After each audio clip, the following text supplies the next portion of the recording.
This is an RNZ podcast. Hello there and welcome along to the Music 101 interview podcast. I'm Charlotte Ryan and it's so nice to be with you. Thanks for listening. Now, I'm the host of Music 101, which is the flagship music show. It's every Saturday afternoon on RNZ National, but this podcast is a feature for you to find and not miss our favourite interviews. Every Saturday, we give you a fresh one, and every Thursday, aka today, we throwback. It's like a throwback Thursday, remember those? Anyway, today we're talking Pearl Jam because it's just weeks until they land here in New Zealand. Yeah, the Seattle band are playing the 8th of November and the 10th of November at Go Media Stadium in Auckland. And they're quite a legendary band because as soon as tickets went on sale, they sold so fast. I mean, Pearl Jam have recorded 11 studio albums. They've sold 85 million plus albums. They've played over 1,000 shows. They've had 5 albums reach number 1. But after 30 years of success, I have always been really intrigued to know why Pearl Jam aren't thought of as fondly as other bands like Nirvana. Anyway, I heard about this brand new biography about the band that was being released, Pearl Jam, Not For You, Pearl Jam and the Present Tense. The author, Ronen Givony, describes this book as a tribute to their famously obsessive fan base. And what I wanted to ask him about was the fans and maybe, why Pearl Jam is so polarising. Ronen has seen the band 57 times. I mean, he is a true fan. If you're off to Pearl Jam, you'll know why you love them. But if you're still sitting on the fence, have a listen to this interview that I did with Ronen Givony about his Pearl Jam book, Pearl Jam and the Present Tense. You're the first ever that's written the first full-length biography on Pearl Jam. That surprised me. They seem such a legendary sort of big band. Why haven't there been other books written about them? Yeah, it surprised me as well. It always seemed strange to me that there were something like, I think, a dozen books by now about, Nirvana and Kurt Cobain, and almost as many about Metallica, a number about Jane's Addiction and Green Day. And for some reason, some bands attract writers, some bands attract critics, are kind of critics' darlings. And Pearl Jam was never really that, especially in the very beginning. There was kind of a pack of bands from Seattle, Nirvana and Mudhoney, that kind of had the, sub pop underground seal of approval.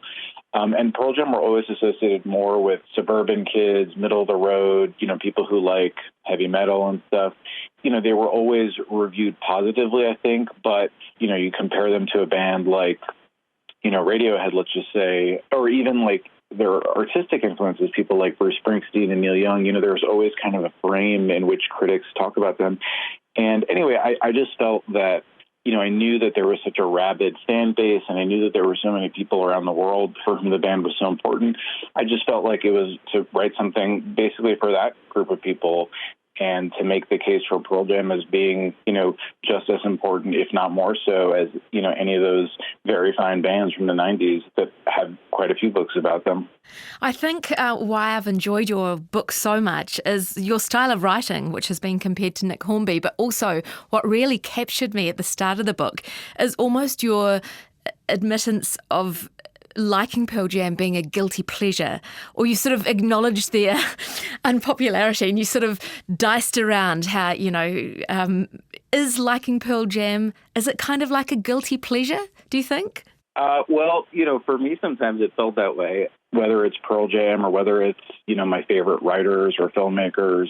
It's very rare, I think, that you have an artist for whom you love everything. There's bands like, the Velvet Underground, which only, made 4 records and they're all perfect, or, the Stone Roses or whatever.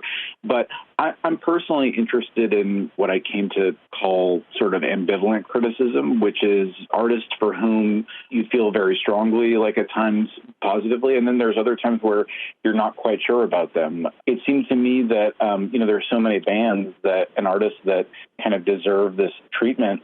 That was my attempt to just kind of set out, really loving a band, but at the same time, not always being sure that you would mention them to every single one of your friends. Yes, because some people don't like Pearl Jam, and even around the office, I've been like, what do you think of Pearl Jam? And everyone respects them, but it often comes down to Eddie Vedder's voice. They'll start singing back to me in his tone, and then there became a debate. Did Pearl Jam influenced Creed or Nickelback, and they sort of. What do you think when people start talking to you, say about Eddie Vedder's voice, or blaming them on other bands that perhaps people don't like? Your colleagues, definitely are right about one thing, which is that they're a band that, for better or worse, people have very strong feelings about, which I think is, which for a writer makes it very easy. Like the first book I wrote was about this band called Jawbreaker, which is, one of my favorite groups, but they're kind of a small cult, punk band that maybe sold, 40,000, 50,000 records. When you tell people that you're writing about Pearl Jam versus a band like Jawbreaker, there's kind of a lot more, recognition. But basically, if you're a Pearl Jam fan at this point, you're all in. And people who, stopped listening to them, it was for a very key reason. So his voice was definitely a part of it. The bands that kind of came in their wake was part of it. There were also, a few years where, just for better or worse, they were, on the newspaper a lot. They were on TV a lot. I mean, they had this 3 or 4 years of basically Beatlemania, where they were the biggest band in the world, where they were selling millions of records. And there were a few years where maybe they, dealt with it with a little bit less finesse than they could have. And I think that a lot of people took that personally. But I think that people just felt very strongly about music, period, then. I think that the bands that people didn't like, the Creeds and the Nickelbacks and even like the Stone Temple Pilots and such, people felt compelled to have opinions about them in a way that I'm not sure they do today. And yeah, as you saw in your office, something that decades later, people still very much can recall. I wonder too if it's because when Pearl Jam started releasing music, for us or for many of my colleagues, we would have been in our teens or our 20s, and it was such a new sound. So we got really, passionate about it. It was an age thing perhaps too. Or maybe it takes us back to memories that we don't want to remember. No, absolutely. I mean, I think, I'm not sure, how close we are in age, but I think for myself and many young people in the States and in Australia and New Zealand and Europe, we were 12, 13, 14 years old, and, you would turn on or the radio and it would be, Nirvana after Dr. Dre, after Nine Inch Nails, after Pearl Jam. And we just kind of assumed that I think this was the way it was done. You know what I mean? That the leading figures in popular culture would be, Michael Stipe in eyeliner and Kurt Cobain in a dress. And in hindsight, that was kind of a remarkable 3 or 4 year aberration, I think. And it's not a coincidence that both the bands that are around still, like Pearl Jam, and the ones that are no longer, the Soundgardens and Alice in Chains, and are still remembered, I think, so fondly, really around the world, which is not something you can say for every 2 or 3 year phenomenon in music history. The other thing that fascinated me about you being the author for this book is you have come from a classical music background. So what is it about Pearl Jam that you really connect with? I mean, I should say, my classical music life and my classical music work, definitely came after it. I was just at that sweet spot of, being 12, 13 years old, which is, the perfect age to fall in love with anything. And for me, it just happened to be a couple of years of, really remarkable rock music and hip hop and electronic music happening in the States.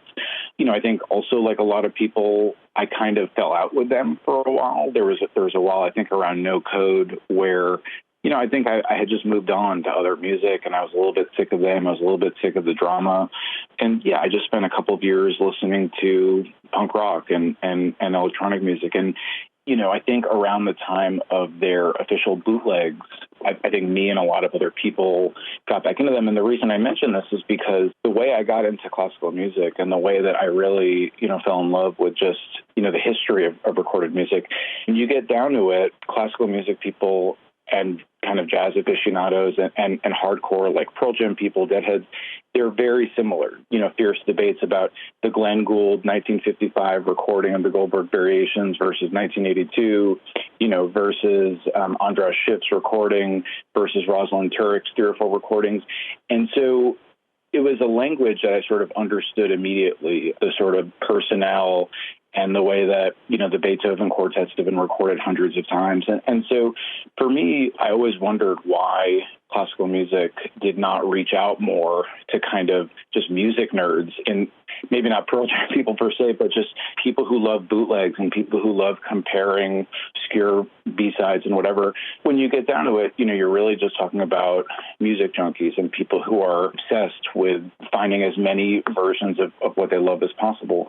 So I think for me, Pearl Jam, after let's say their 15-year mark, the new record sort of became a little bit less interesting to me. But what did appeal to me was really this just community, this network of people who, whether it's every 3 years or every 4 or 5 years, they kind of activate themselves and they travel to Europe or South America or Australia and see, every single show on a run. And these are people who have met wives and husbands and business partners. And I would be reluctant to call myself sort of a full member because, as I mentioned, these people have just seen many more shows than I have. Ronen, how many shows have you seen? I'm at 57 now. I was supposed to see a couple of more in the spring, including the Apollo.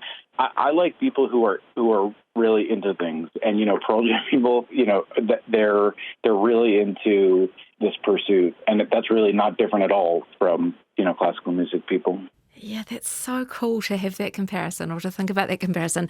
So have you ever met Pearl Jam, the band? I mean, have you, paid that extra money to do a VIP meeting, or have they contacted you since you've released Not For You? I've never met them. I never have seen them from anywhere but, my own seat somewhere I had to pay for.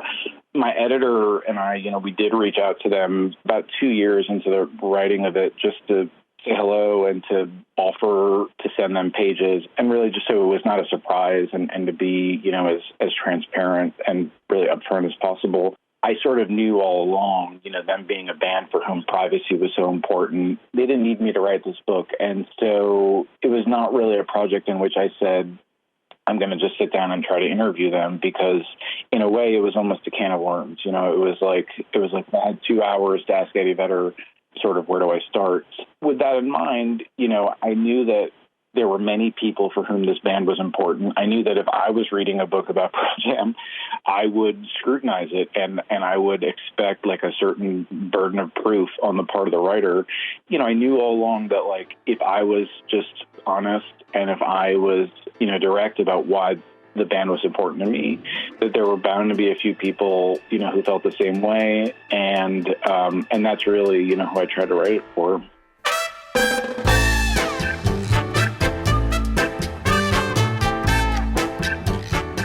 That wraps up another Music 101 interview podcast. I was speaking to Ronen Givony, the author of Pearl Jam, Not For You, Pearl Jam in the present tense. Now, if I was to recommend a Pearl Jam album for you to go listen to now, I must admit I'm quite old school. I'm talking, go listen to their 1991 album 10, or maybe Versus. It was 1993. Or Vitology. And if you want to hear new Pearl Jam, they've actually just released a brand new single called Waiting for Stevie. It's quite beautiful, if you're a fan. If you like this podcast, make sure you follow it and send this interview to any of your Pearl Jam loving friends, or maybe even your Pearl Jam non-loving friends. They might change their mind. It's always so nice to be with you, and tune in this Saturday from 1 p.m. on RNZ National. I'll be live, and you can always check out rnz.co.nz/music101 for all the latest music news and interviews. Until next time, take care.